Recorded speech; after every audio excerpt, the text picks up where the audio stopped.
l'exercice 7. Il y avait l'exercice 7 que je vous avais demandé de préparer. Et c'est sur cet exercice eh bien qu'on va s'attarder. Alors, je ne vais peut-être pas corriger tout en détail, hein, mais vous donner quelques petits trucs pour vérifier ce que vous avez fait. C'est une masse qui est suspendue à un ressort et puis qui va osciller et on tient en compte les frottements fluides, hein, modélisés par cette force-là. Le bilan des forces, on y revient après. Et il faut vérifier dans la première partie que l'expression de la force de frottement est bien homogène. L'expression de la force de frottement est bien homogène, c'est vérifier en fait que si on fait lambda fois la vitesse, lambda fois la norme de la vitesse, on obtient bien quelque chose qui sera en newton. C'est juste ça l'idée. Alors, pour la première question, le F est égal à moins lambda V, ça impose que la norme de F, qu'on peut noter petit f, est égale à lambda fois norme de V. Lambda V avec le V est égal à la norme de la vitesse. Alors, d'une part, l'unité de F ou la dimension de F, ce sont des newtons. Et 1 newton, on pense à P égale mg ou somme des forces égale ma. Une force, c'est une masse pour une accélération. 1 newton, c'est 1 kilogramme mètre seconde moins 2. Et donc, la force, son unité ou sa dimension, c'est le kilogramme mètre seconde moins 2. D'autre part, l'unité de lambda V, eh bien, c'est l'unité de lambda fois l'unité de V, c'est-à-dire l'unité de lambda, elle est donnée des kilogrammes par seconde que multiplie la vitesse des mètres par seconde. C'est-à-dire, si je remets tout dans l'ordre, des kilogrammes que multiplie des mètres fois 10 secondes moins 1, moins 1, moins 2. Donc, si on compare ces deux choses-là, on a bien l'unité de F qui est égale à l'unité de lambda.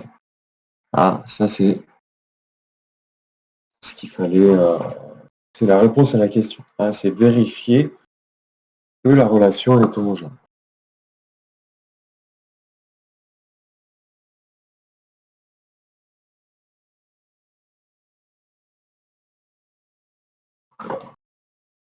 Alors, il faut ensuite trouver l'équation différentielle vérifiée par la position de la masse.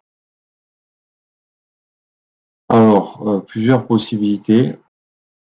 On peut utiliser le PFD, le von Newton. On peut utiliser le théorème de l'énergie cinétique.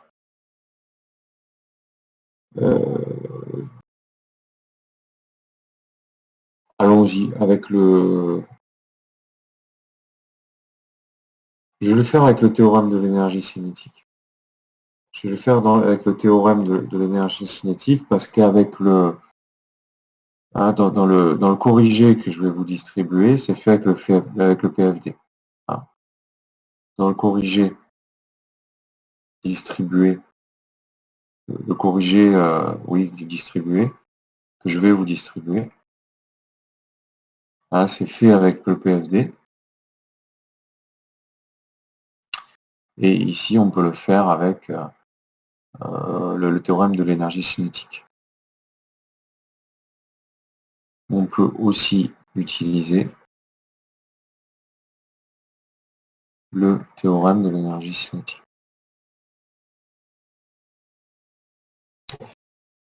Alors, on va regarder le bilan des forces. Alors, la force de poids,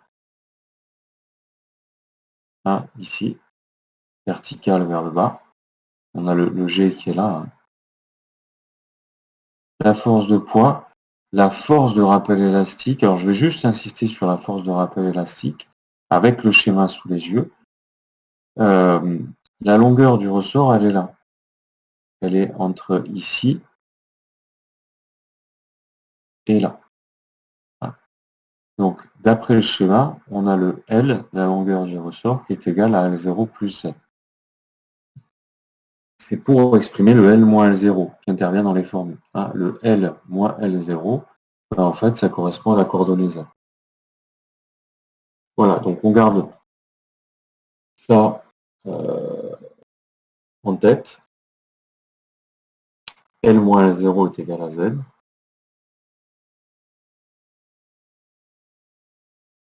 Et puis, on peut appliquer le théorème de l'énergie cinétique.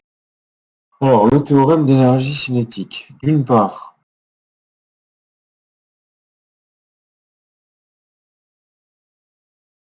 il faut évaluer,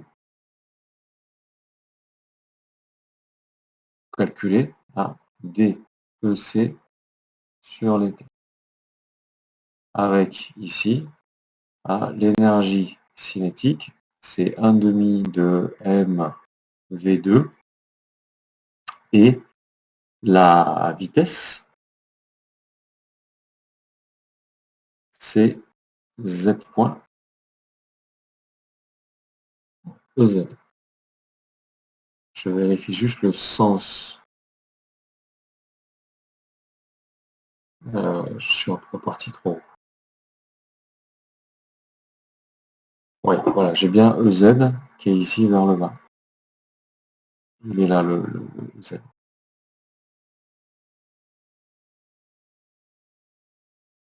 Donc la vitesse, c'est le Z point EZ. Et donc ça donne EC est égal à 1 demi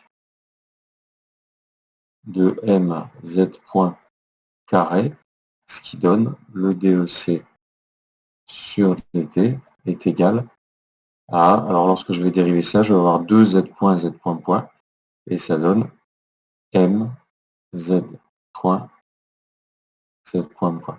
J'ai déjà détaillé plusieurs fois. D'autre part, il faut évaluer les puissances des forces.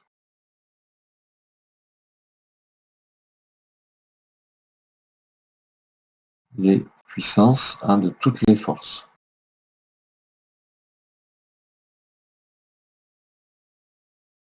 Alors, la puissance du poids.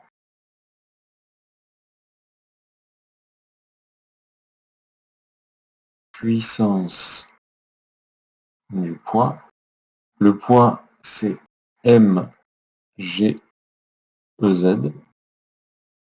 scalaire la vitesse. Ici, vous avez le poids. Et la vitesse, comme c'est z point EZ, je vais avoir EZ scalaire EZ qui fait 1. Et ça, c'est mgZ point.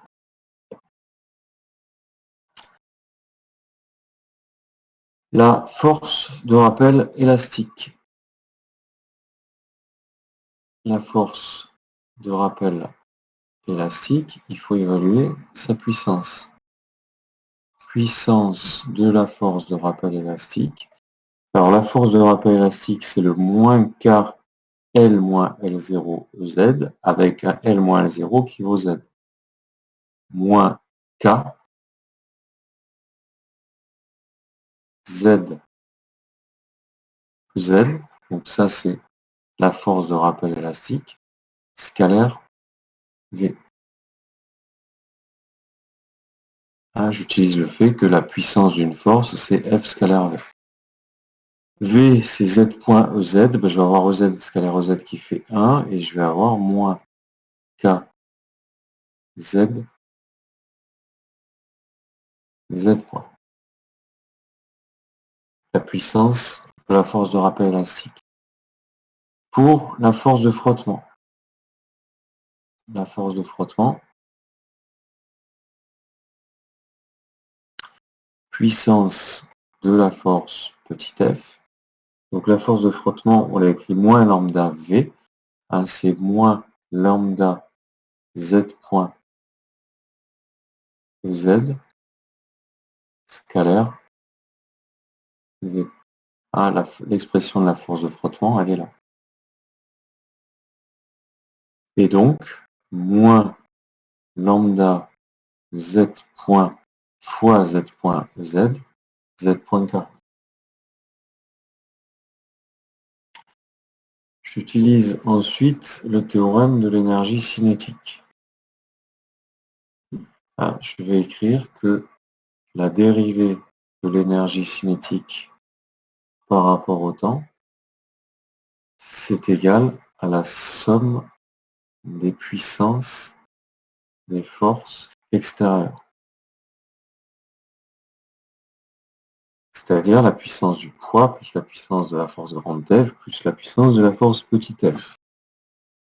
Le DEC sur dt. Le DEC sur dt, il est là. C'est mz point, z point point. Donc si et seulement si, m z point point est égal à la somme des puissances des forces, ben j'ajoute tous ces termes-là. M, G, Z point, moins K, Z, Z point, moins lambda, Z point carré. Ça, on le manipule. On le manipule. Je vais tout mettre du même côté de l'égalité et je vais diviser par M.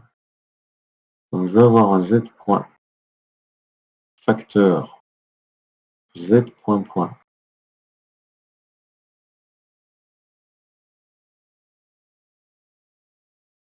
plus K sur M, plus je vais mettre dans cet ordre-là, plus lambda sur M Z point, plus K sur M Z, moins mg est égal à 0.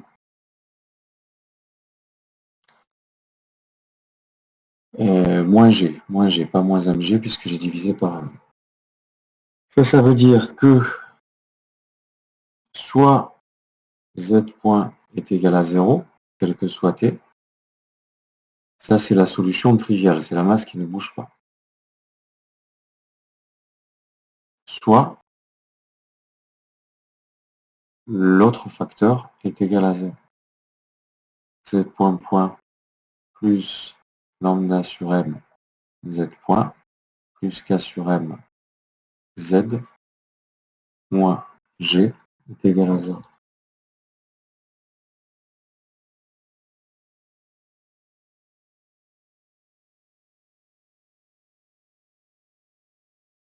Et donc, l'équation qu'on va retenir, l'équation différentielle du mouvement, Z point point plus lambda sur M Z point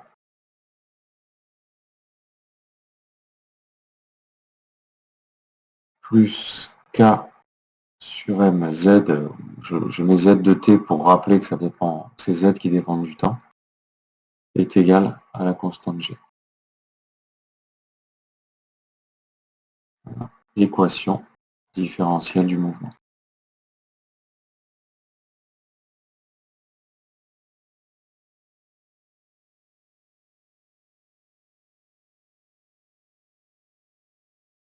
Bon, est-ce que ça va jusque-là?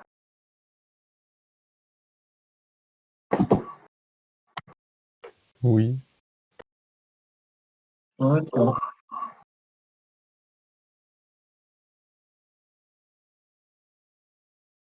Bon, dans ce cas, je vais continuer.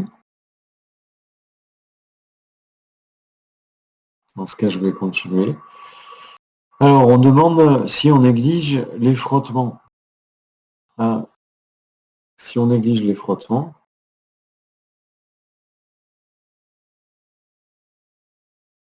ça veut dire que la force de frottement est nulle.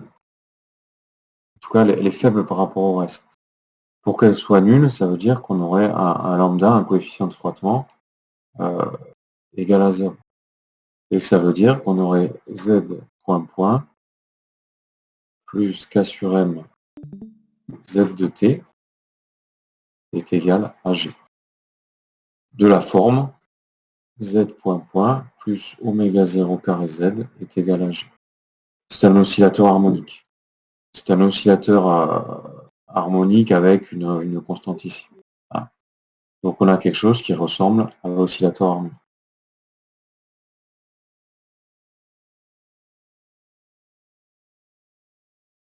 Voilà. C'est un oscillateur harmonique avec une solution particulière, en fait.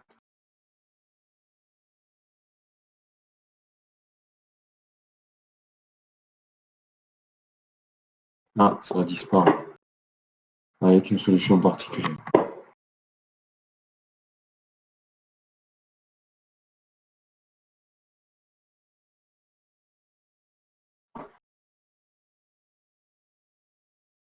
Alors, mettre l'équation sous forme canonique ensuite. Ah, forme canonique.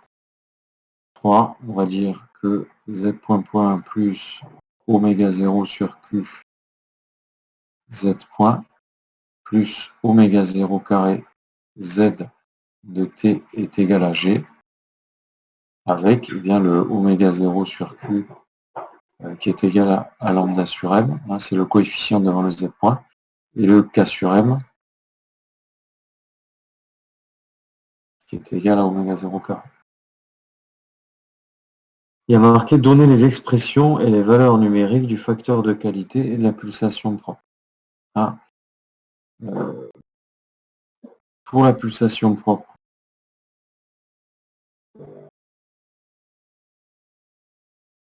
on a le oméga 0 donc qui est racine de k sur m. Ah. Ça c'est l'expression. Et qui va donner oméga 0. On fait l'application numérique.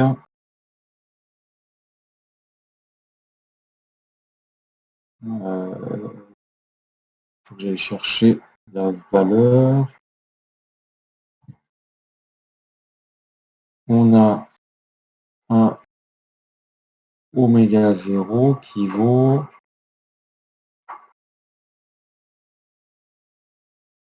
alors 6,32 et 5,06.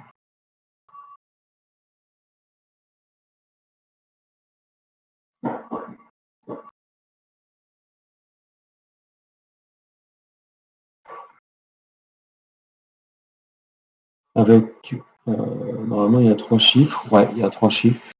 Donc 6,32 radians par seconde. Et pour le facteur de qualité,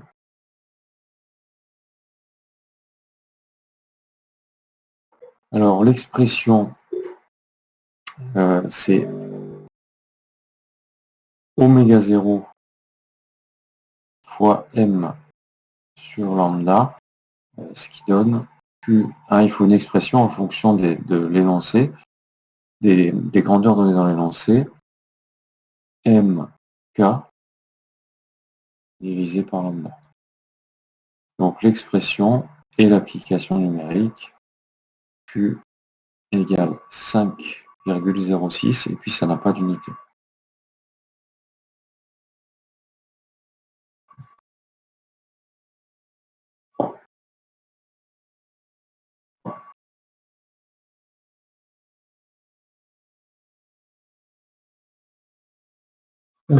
Et la pulsation oméga 0, voilà. 4. 1, 4. Quel type de régime aura-t-on? Comme on a Q supérieur à 1,5, là ça marche toujours, on aura un régime pseudo-périodique.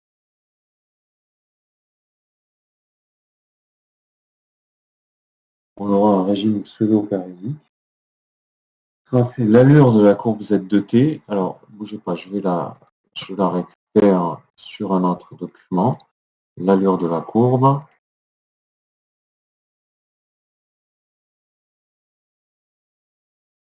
Alors, on va avoir quelque chose comme ça. On va avoir quelque chose comme ça. Bon, juste, qu'est-ce qui est important? Bah, c'est placer une origine. Ah, l'origine ici, l'origine des temps et des Z. Avoir bien vu que la position d'équilibre n'est pas à 0. Il n'y a rien qui dit dans l'énoncé que la si, du coup, elle est à 0. Non, elle n'est pas à 0. C'est la longueur à vide qui est à 0. Le ZEC, c'est plus grand. Enfin, la position ZEC, elle correspond à une longueur du ressort plus grande que L0. Donc il faut placer cette position d'équilibre. Et puis on va avoir des pseudo-pulsations. Voilà l'allure. Et puis on va arriver à l'équilibre au bout d'un temps assez long à la position d'équilibre. Alors on demande de trouver la valeur du temps d'amortissement. Le temps d'amortissement,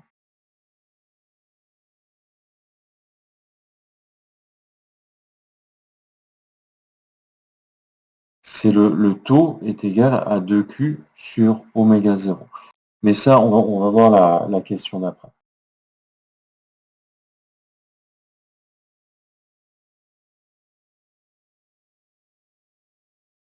C'est le terme qui est dans l'exponentielle ici.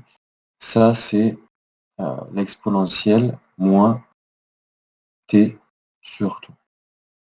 C'est l'allure de la courbe, c'est l'allure du z de t, c'est la courbe en trait continu. Et elle est comprise, elle est limitée par cette courbe exponentielle moins t sur taux, ici en pointillé. En fait, c'est z0 et moins t sur taux ici. Et donc le taux, on va le lire en prenant la tangente ici. À z égale 0, la tangente à la courbe en pointillé. Bon, mais ça, c'est pas à retenir par cœur, mais c'est à savoir retrouver. C'est la question. Et c'est après que ça devient un peu calme. Alors, voir question, en fait, question suivante, au pluriel.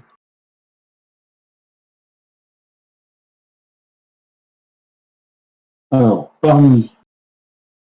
Alors, et on trouve un taux, ici, taux qui est égal à 1,6 secondes. Ça veut dire qu'au bout de 5 taux, on peut considérer que on est à l'équilibre.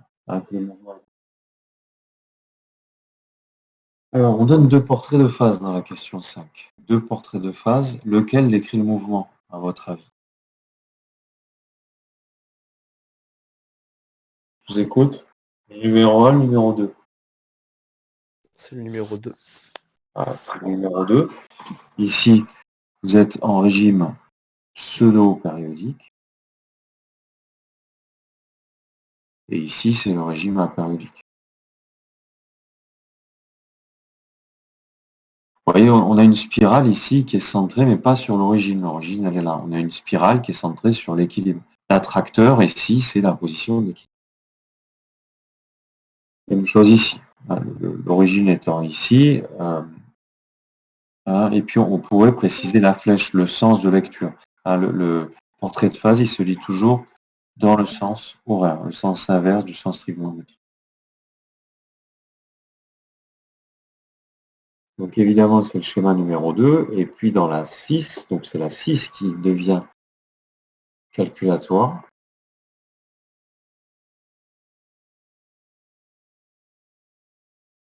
Non, c'est pas la 6, c'est la 7. 6, pour la même pulsation propre, quel paramètre faut-il changer pour avoir le régime décrit par le deuxième portrait de phase, c'est-à-dire le portrait de phase numéro 1? Il faut, c'est si Q inférieur à 1,5, donc Q diminue.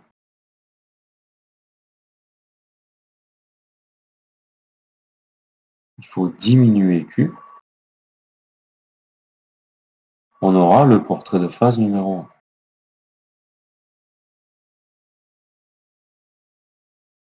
Et diminuer Q, comme Q est égal l'expression, elle est juste au-dessus, racine de mk sur lambda.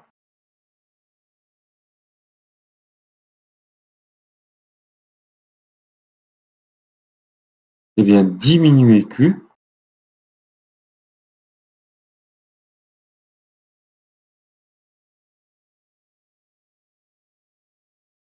revient à quoi? Qu'est-ce qu'il faut faire pour diminuer le facteur de qualité? Il faut augmenter lambda. Voilà, vous avez augmenté lambda. Voilà. À augmenter lambda, c'est-à-dire les frottements.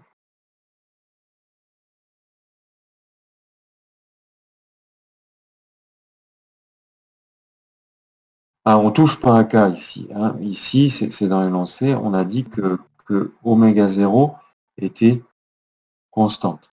Hein. Si et comme oméga 0, c'est racine de K sur M, eh ben, je touche ni à K ni à M en fait. Donc en augmentant les frottements, bah, ça va moins osciller, évidemment. Hein, c'est du bon sens. C'est ce qu'on retrouve mathématiquement. Résoudre l'équation différentielle. Résoudre l'équation différentielle. Ah, c'est la résolution de z point plus oméga 0 sur q z point plus z plus oméga 0 carré z égale g. Alors, c'est une équation différentielle avec un second membre. Donc, on peut chercher la solution particulière. La solution particulière, ZP, qu'on va chercher constant. Constant parce que le second membre est constant.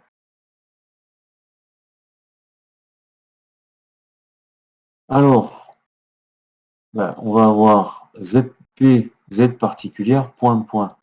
Alors, je vais appeler ça l'équation différentielle, ED. Alors, l'équation différentielle, si je dis que ma solution particulière vérifie l'équation différentielle, la dérivée de la constante, ça fait 0. Si je dérive deux fois, ça fait 0 aussi. 1 plus oméga 0 sur Q fois 0 plus oméga 0 carré ZP est égal à G. Ça donne un ZP qui est égal à G sur oméga 0 carré. Et puis, je vais l'écrire en fonction des paramètres. En fonction des paramètres, le oméga 0 carré, c'est K sur M. Donc, l'inverse, c'est M sur K. G, M sur K ou MG sur K. Bon, ben ça, c'est la position d'équilibre. C'est la position d'équilibre. On ne l'a pas montré dans cet exercice, mais je l'ai montré dans le cours. L'exemple, il est similaire à celui du cours. Donc la solution particulière, c'est la position d'équilibre. Hein, c'est le Mg sur K. Ensuite, c'est là où ça se corse, c'est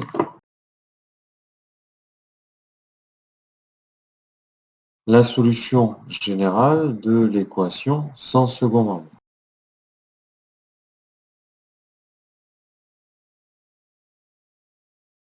Alors, solution générale de l'équation sans second membre. Équation caractéristique. Équation caractéristique. Donc c'est le R2 plus oméga 0 sur Q R plus oméga 0 carré égale 0. Je cherche le discriminant. Delta est égal à B carré oméga 0 carré sur Q carré moins 4 fois 1, c'est-à-dire 1, fois C oméga 0 carré. Je vais juste le réécrire de cette manière. Oméga 0 carré moins oméga 0 carré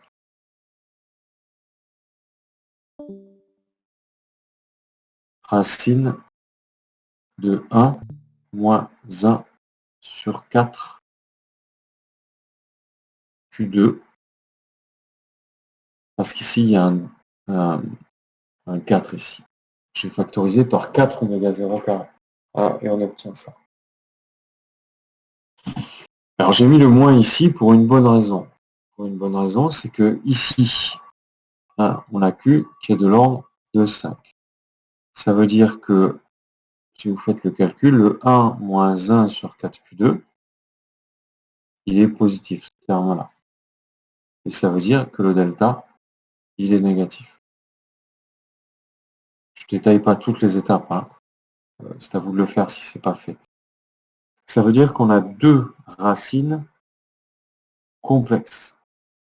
Monsieur, Oui, pourquoi Q il est équivalent à 5? il est à peu près égal à 5. On l'a calculé, parce que c'est les données, il fait 5,06 en fait, c'est la question 2. Parce qu'il y a des valeurs numériques pour le coefficient de frottement, il y a une valeur numérique pour la masse, et il y a une valeur numérique pour le K. Voilà. C'est 5,06 à avoir question 2. On est en régime, voire question 3. 3, c'est la 3. On est de toute façon en régime pseudo-périodique. Deux racines complexes. Monsieur, Oui, vous n'avez pas changé les signes? Ah non, non, ouais, j'ai rien dit. il y a le moins ici. Ouais, j'avais pas vu. Il y a le moins. Je le mets sous cette forme-là parce que je mets moins quelque chose de positif en fait. Voilà. Deux racines complexes. Donc R1 est égal à alpha plus... Bon, je vais les calculer directement. R1 de racines complexes conjuguées, qui vont être conjuguées. Donc moins B, moins B, moins B. Alors ça sera sur 2A. Sur 2A, et divisé par 2A, c'est divisé par 2. Donc je vais mettre le 1,5 en facteur. Ça c'est divisé par 2A. Moins B, c'est le moins oméga 0 sur Q. Donc plus ou moins racine de moins delta, J racine de moins delta, je vais prendre plus ici, plus J racine de moins delta, et le R2, ça sera avec un moins ici. Alors, est égal à moins oméga 0 sur 2Q, plus J que multiplie 1,5, que multiplie la racine du moins delta.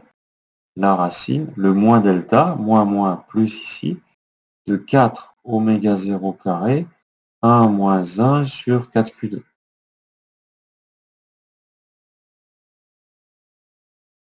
R1 égale moins oméga 0 sur 2Q,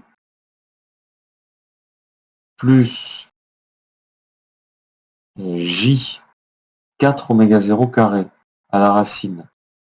Ça fait 2 oméga 0 sur 2, racine de 1 moins 1 sur 4Q2.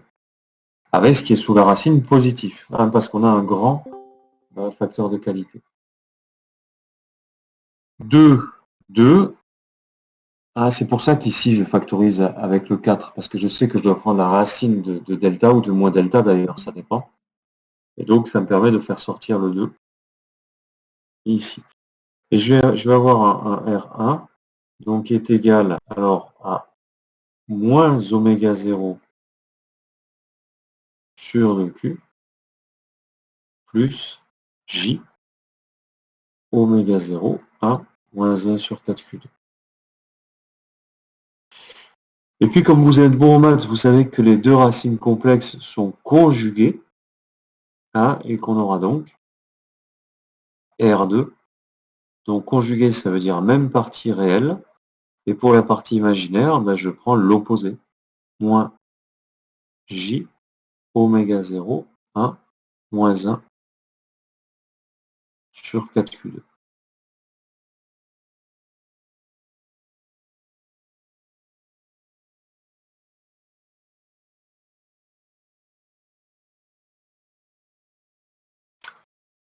R1 et R2. Donc, la solution, ensuite, c'est la solution. Donc, on est sur la solution de l'équation homogène, le ZH de T. Donc, ces racines, elles sont de la forme alpha plus j bêta. Donc, c'est le cosinus du bêta T. Le bêta, c'est ça. Alors, je vais noter grand oméga est égal à oméga 0, 1, moins 1 sur 4Q2 racine. Parce que ça, c'est une pulsation. Ici, il n'y a pas d'unité. Ici, c'est une pulsation. Donc, c'est le cosinus bêta t. Le bêta, c'est tout ça. C'est mon grand oméga. C'est juste pour alléger l'écriture. Que multiplie l'exponentielle alpha t avec un alpha, qui est ici, mon moins oméga 0 sur 2. Moins oméga 0 sur 2q fois t. Plus, alors avec une constante, il y a un A ici, une constante, plus une seconde constante, sinus, le bêta t, là, le bêta des maths qui correspond à mon grand oméga, exponentielle, moins oméga 0 sur 2q, t. Alors j'ai une exponentielle moins t sur tau. Si j'écris que tau est égal à 2q sur oméga 0, donc ça c'est des constantes que je définis, et puis que je factorise par le ZH, par l'exponentielle, pardon, et bien ça me fera un exponentiel moins t sur tau en facteur ici. Donc, solution générale, solution complète plutôt. Solution complète, Z de t, c'est la solution particulière, le Z équilibre, plus l'exponentielle moins t sur tau, facteur de A cos grand oméga t plus B sinus grand oméga t. Alors, c'est ma solution complète, mais il me manque encore à déterminer A et B.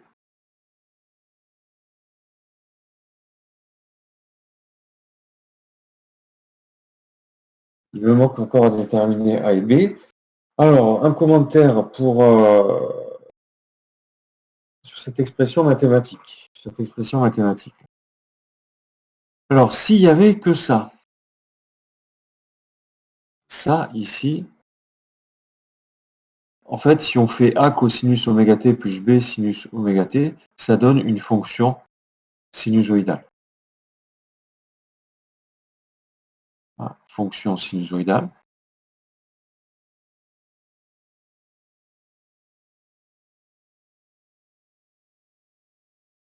Que multiplie ici une exponentielle. Et puis on ajoute une constante. Donc constante plus une exponentielle qui multiplie la fonction sinusoïdale. Je reviens à la courbe de tout à l'heure.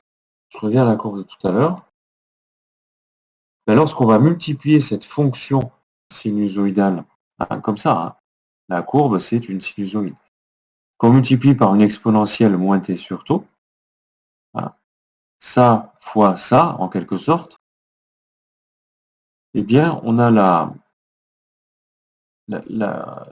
la courbe exponentielle qui va faire diminuer comme ça la sinusoïde, avec l'exponentielle ici, cette courbe-là.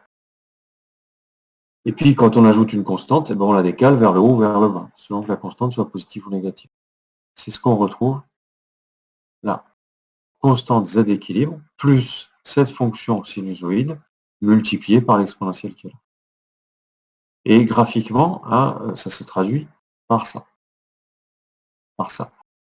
Par l'exponentielle moins t sur tau, ici, qui est cette courbe en pointillé. Et ici, vous avez moins l'exponentielle et moins t sur tau. Mais ça, on en avait déjà parlé avec le circuit RLC. Concernant la solution, ça va ça? Oui.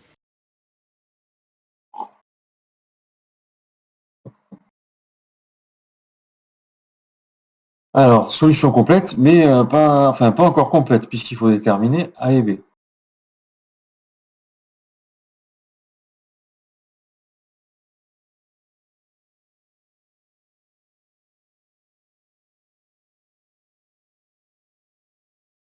Alors, il y a deux constantes à déterminer, donc il faut deux conditions. Ah, il faut deux conditions. J'utilise les deux conditions initiales. Condition initiale numéro 1, qui dit que AT égale 0, Z de 0 est égal à Z0. Je vais appeler ça la numéro 1. La condition initiale numéro 2, qui dit qu'il n'y a pas de vitesse initiale. Z point de 0 est égal à 0. Alors, la condition initiale 1. La condition initiale 1, ça veut dire que je prends Z de 0, Zec plus exponentielle moins 0 sur tau, fois A cos 0 plus B sin 0 est égal à 0. Sinus 0, ça fait 0, 0. Ça veut dire Zec, ça c'est 1, Zec plus 1 fois A, Zec plus A égale 0, et ça donne un Zec ou un A tau. C'est égal à moins Zec. La deuxième condition, donc important, hein, ma deuxième condition, elle va me permettre de trouver la deuxième constante. Monsieur, Oui, c'est égal à Z0, pas à 0? Ou alors, oui, oula, oui, bien sûr, merci. Oui, Z0.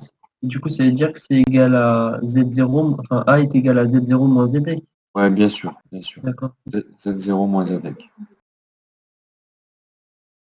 Et c'est après, pour avoir le B, que ça se corse un petit peu parce que la condition, elle est avec le Z point. La condition, elle est avec le Z point, ça veut dire qu'il faut calculer le Z point de t. Déjà, la première chose à faire, c'est le calcul de Z point de t. Alors, Z point de t. Z point de t, bah, c'est la dérivée de Z. C'est-à-dire d sur dt. Alors, je vais dériver la constante, ça fait 0. Va me rester l'exponentielle moins t sur tau. A, je vais dire tout de suite que c'est Z0 moins Zec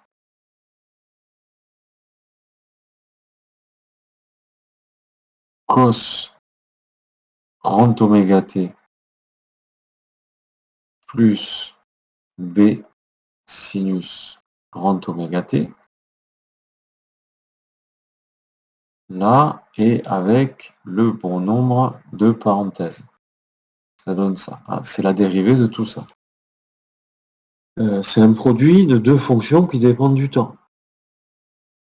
Alors, c'est là que le calcul de dérivée, il est un petit peu long. Donc, je vais dire que tout d'abord, donc ça, c'est U que multiplie U de t que multiplie V de t, en fait. Donc, je vais dire que c'est U V', donc exponentielle moins t sur tau que multiplie la dérivée de ce qui est entre parenthèses. Donc ça fait moins grand oméga Z0 moins Zec sinus oméga t plus grand oméga B ou B grand oméga Du coup, cosinus. c'est de la forme U fois V, c'est ça? C'est ce que je suis en train de... Ouais, c'est ça que je disais. Je vais dire que ça, c'est U de T. Et je vais dire que ça, en fait, c'est V de T. Mais bon, V, attention, en mécanique, V, c'est la vitesse. Alors bon, c'est pour ça que j'aime pas trop l'écrire. Je vais pas l'écrire. Donc ça n'a rien à voir avec la vitesse, là, hein. Voilà. Donc là, je fais U fois V'. Hein, ce qui est entre parenthèses ici, c'est la dérivée de ça. Plus la dérivée de ce qui est là. Donc c'est-à-dire moins 1 sur taux exponentielle moins t sur taux. Donc je vais avoir un moins. Moins 1 sur taux exponentielle moins t sur taux fois ce qui est entre parenthèses. Z0 moins Zec cos grand oméga t plus V sinus oméga t. Z point de t, attention, il n'y a pas de signe égal, hein. J'ai écrit ici le calcul sur 2 lignes. Le Z point de t, c'est tout ça. Voilà, c'est tout ça. Il va me manquer une parenthèse quelque part, c'est ça, c'est là. Je vais écrire que Z point de 0 est égal à 0. Condition initiale numéro 2. Ah. Z point de 0 est égal à 0, ben ça donne exponentielle, donc moins 0, c'est-à-dire 1, que multiplie ça fois le sinus 0. 0 pour le premier terme ici. Je ne réécris pas tout. Plus B oméga cos 0. C'est-à-dire 1 moins 1 sur taux fois l'exponentielle moins 0 que multiplie donc Z0 moins Zec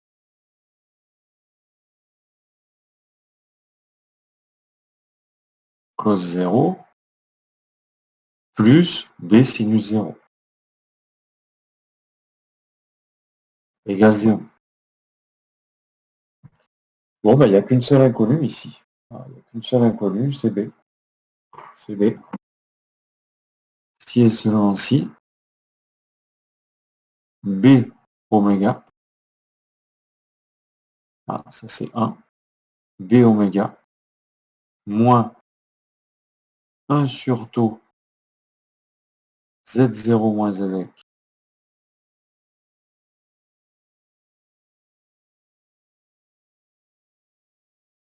égale 0.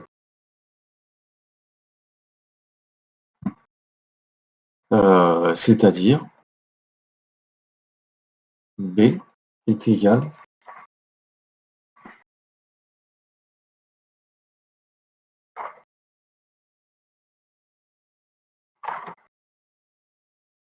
alors B est égal, je vais avoir un plus Z0 moins Zec sur oméga taux.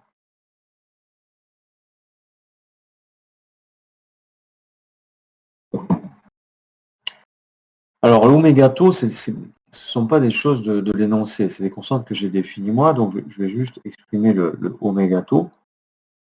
Si j'écris oméga taux, alors le taux, c'est 2Q sur oméga 0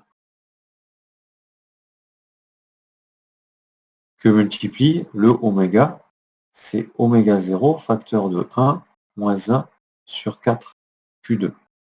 J'aurais écrit ça parce que alors racine, hein, racine. J'aurais écrit ça parce que je sais que ça va simplifier en fait. Et puis oméga et taux, c'est pas des choses de l'énoncé, donc je ne veux pas le laisser sous cette forme. Oméga 0, 2Q racine de tout ça. Si je mets tout sur la racine, ça fait sous la racine, ça fait 4Q2, 1 moins 1 sur 4Q2, avec une grande racine carrée ici. Je fais rentrer sous la racine le 2Q, parce que ici, je vais avoir 4Q2, moins 4Q2 sur 4Q2, ça fait 1. Donc ça fait 1 moins 4Q2 à la racine carrée. Et donc, ça me permet d'écrire que le B, ici, c'est mon Z0 moins ZX que divise 1 moins 4Q racine. Voilà une manière simple, en tout cas une des manières les plus simples de l'écrire en fait, le grand B. Finalement,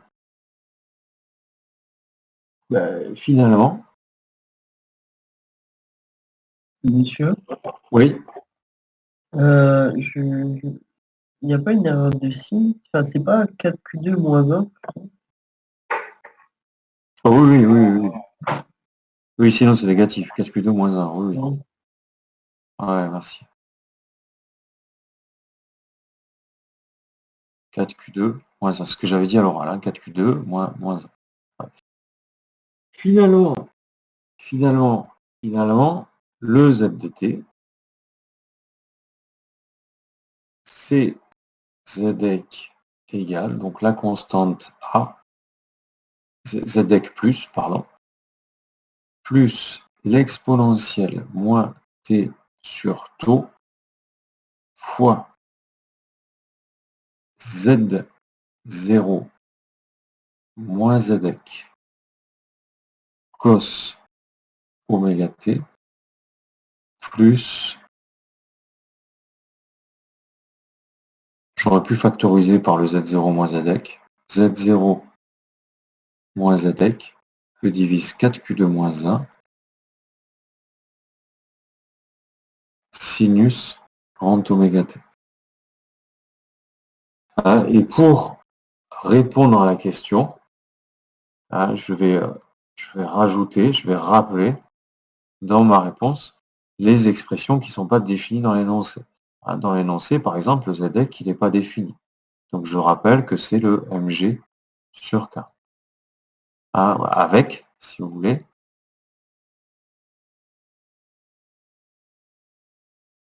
le ZX qui est égal à mg sur K, le taux qui est 2Q sur oméga 0, et le grand oméga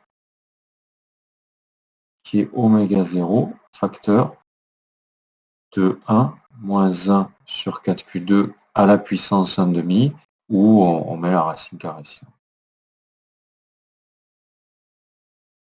Donc la réponse à la question est là.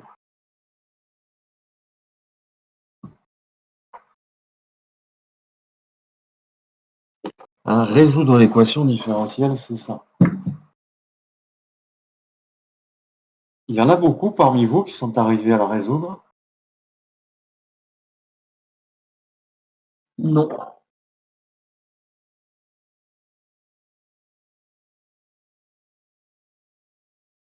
Bon, c'est une résolution difficile.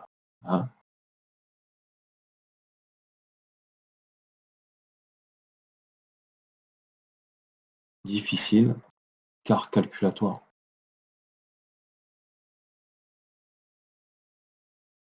En termes d'équation différentielle, là, vous n'aurez pas de choses plus difficiles que ça à résoudre, en fait, que ce soit en première année ou deuxième année. D'accord? C'est vraiment l'équation différentielle la plus difficile à résoudre que vous allez rencontrer, en fait.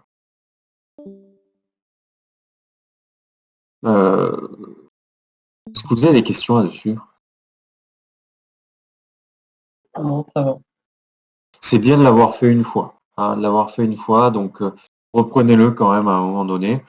Peut-être cet après-midi en AP ou autre. j'arrive. Et vous mettre à la bonne page.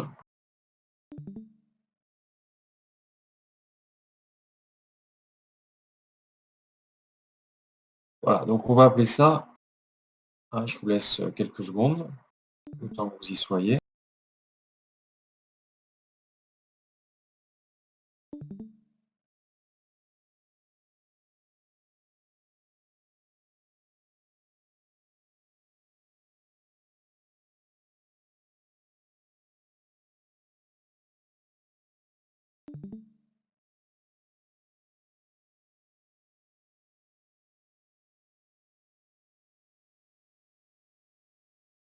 Voilà, je reviens donc sur ce polycourt.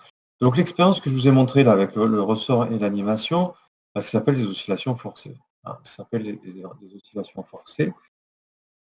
Alors, donc lorsque votre oscillateur il est amorti, ce qui est le cas dans la vie de tous les jours, si on veut entretenir les oscillations, il faut apporter de l'énergie. On va appliquer une force extérieure.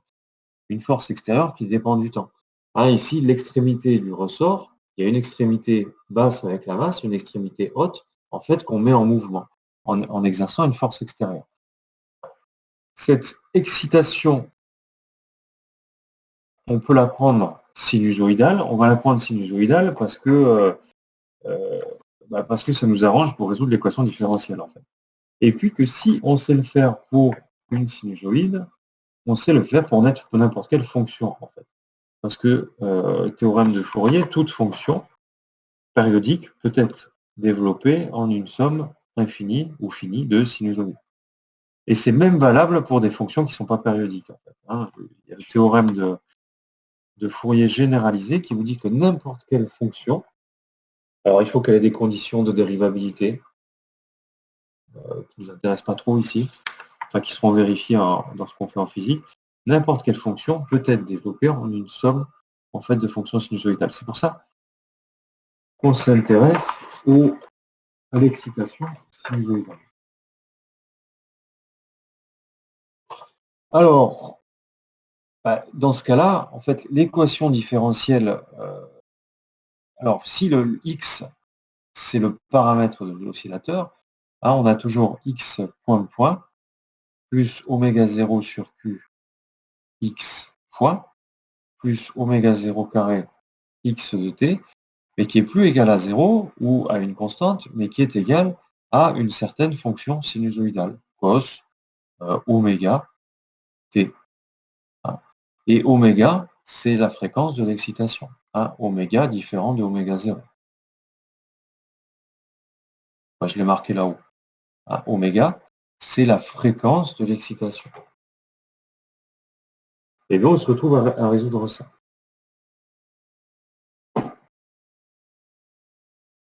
Ce que je vous ai montré avec l'animation, ce dont je vous ai déjà parlé aussi en électricité, c'est qu'au bout d'un temps assez long, au bout d'un temps assez long, c'est-à-dire une fois que le régime transitoire est terminé. Une fois que le régime transitoire est terminé, eh bien, le paramètre x de t, il oscille à la même fréquence que l'excitation. Au bout d'un temps assez long, on ne s'intéresse plus ici au régime transitoire. On va dire que le régime transitoire, la solution particulière en fait, la solution particulière, elle n'a plus d'influence, et le x de t, il va être sinusoïdal. L'expression la plus générale d'une sinusoïde, c'est un grand x0 cos oméga t plus phi. x0 et phi, constante à déterminer.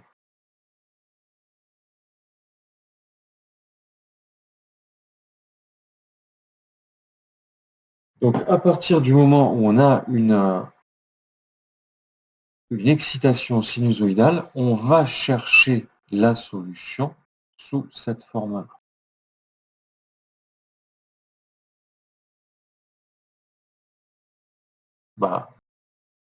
Complexe.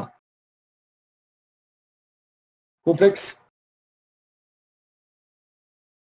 Pour résoudre l'équation différentielle, en réel, ça ne va pas être possible. Si on reste en réel, il va falloir passer sous forme complexe.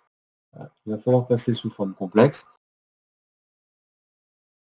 Je vais le faire à côté. Je vais le faire sur une feuille à côté. Ce que je vous fais là par écrit, c'est le développement de cette méthode, en fait, étape par étape. Ah, donc, j'ai mon x, j'ai mon équation différentielle. Ah, mon x point plus oméga 0 sur q x point plus oméga 0 carré x est égal à A0 cosinus oméga t. Et je cherche x de t sous la forme x de t égale en fait la solution particulière. X particulière de t est égale à x0 cosinus oméga t plus phi. Parce qu'au bout d'un temps assez long, c'est la solution particulière qui prédomine en fait. Ah, la solution de l'équation homogène, elle vous donne le régime transitoire. Ah, au bout d'un temps assez long, pour t grand, ah, on a x de t qui est égal à x particulière de t plus x homogène de t, de l'ordre de x particulière de t. Ah, parce que ça tend vers 0. Ah, toujours, on aura la limite lorsque t assez grand, c'est-à-dire lorsque t tend vers l'infini, de la solution homogène qui est égale à 0. Ah, donc ça, c'était la petite parenthèse pour justifier encore le fait que je cherche x de t sous cette forme-là.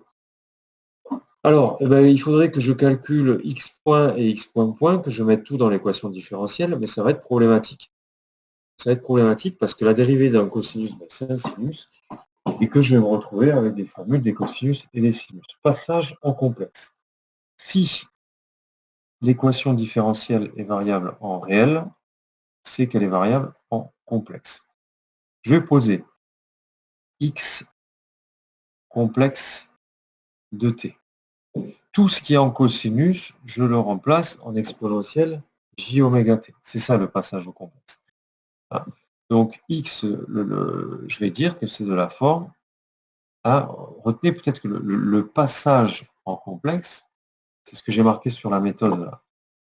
Parce que ici, pour le passage en complexe, tous les cosinus oméga t, vous les transformez en exponentielle j oméga t.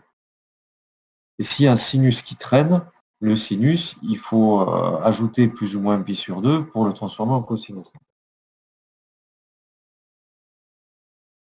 Donc x0, tout ce qui est en cosinus, je le transforme en jx, enfin en j oméga t. Alors ici, c'est un j oméga t plus phi. Ça, je vais l'écrire x0 exponentielle j phi fois l'exponentielle j oméga t. Voilà. Parce que exponentielle de a plus b, c'est exponentielle a exponentielle b. Ça, je vais appeler l'amplitude complexe. Je vais dire que mon x de t, c'est mon x0 complexe exponentielle j oméga t avec x0 complexe est égal à x0 et j phi.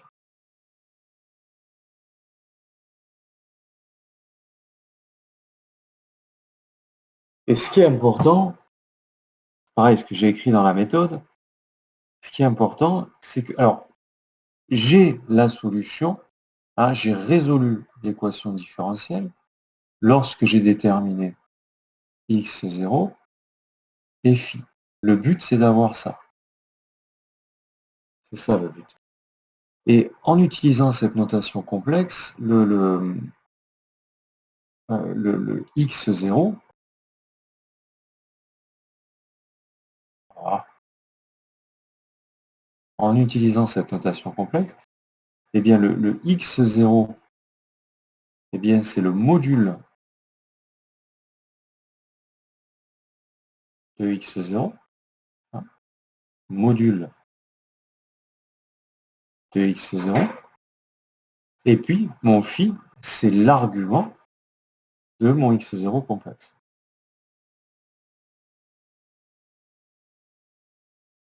Donc si je veux x0 réel et phi réel, il faut que je détermine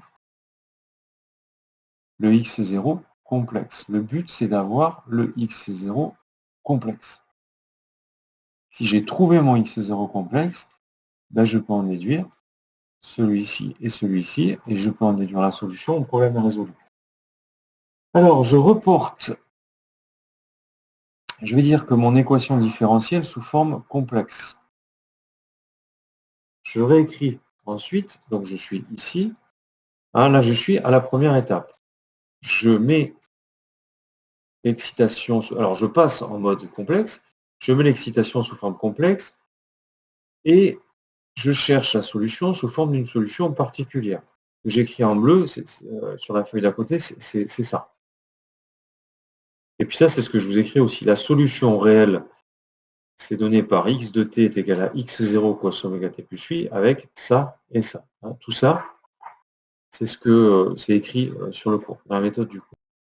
En pratique, votre ED complexe.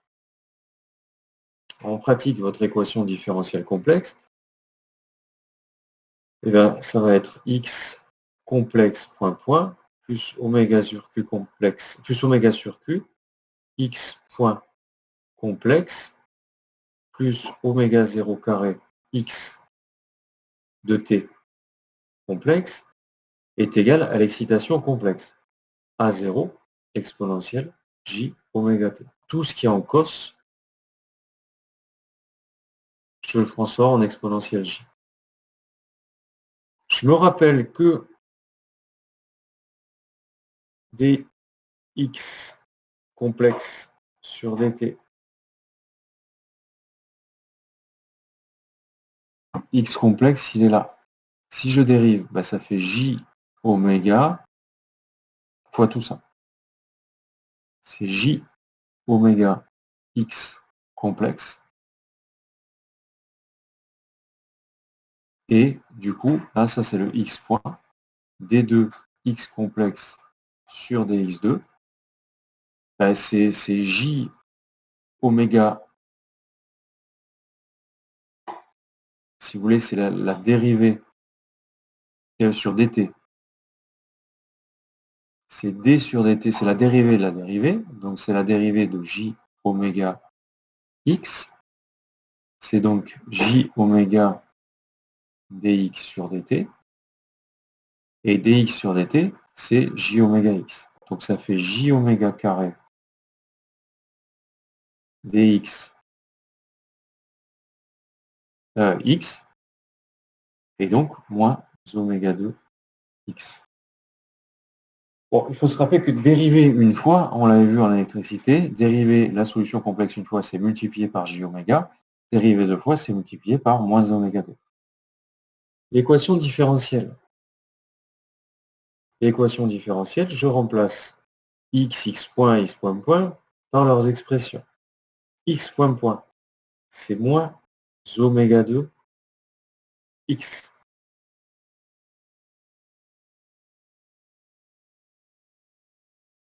Plus oméga 0 sur q fois le j oméga x plus oméga 0 carré x.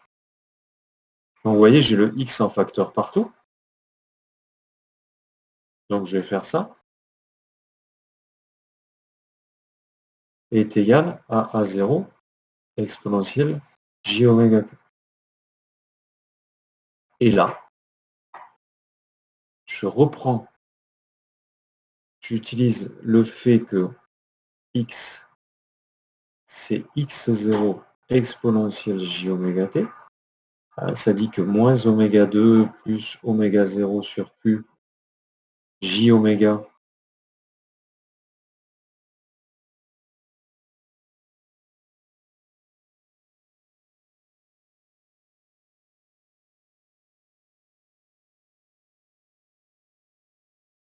x0 et j oméga t est égal à A0 et j oméga t. Donc je récapitule. Première chose. Donc mon oscillateur, il est forcé. Il est forcé par une excitation sinusoïdale ici. Quand on a une équation différentielle comme ça, on cherche la solution particulière, la solution homogène. Hein. Sauf que la solution homogène, de toute façon, elle tend vers 0 pour t assez grand. Hein. Alors, assez grand, ça veut dire ça. Mais en pratique, ça peut être, ce t tend vers l'infini, ça peut être quelques secondes, ça peut être quelques minutes. Quelques dixièmes de seconde en électricité des fois. Voilà. Donc, on cherche finalement la solution particulière. Comme le second membre de l'équadif, il est sinusoïdal, on cherche la solution particulière sinusoïdale.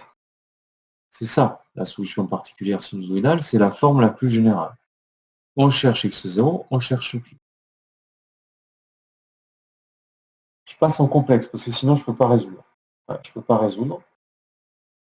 Si mon équation différentielle est valable en réel, elle est valable en notation complexe. On va partir de là. Tant que pour la notation complexe, un passé en notation complexe, ça veut dire tout ce qui est dans le cosinus, je le place dans l'exponentielle j. Voilà. C'est ce que j'ai fait pour le x de t. C'est ce que j'ai fait pour l'excitation, ici. Ça me donne mon expression de x de t complexe avec l'amplitude complexe x0 qui est là. Si j'ai...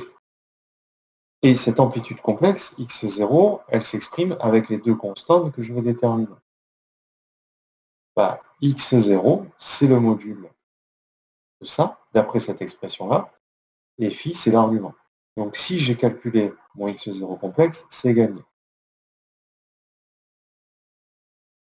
J'injecte mon expression de x complexe dans l'équation différentielle complexe. Je calcule.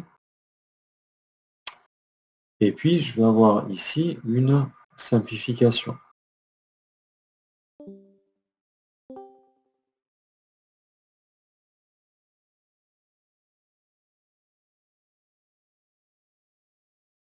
Ben ça vous donne x0 est égal à...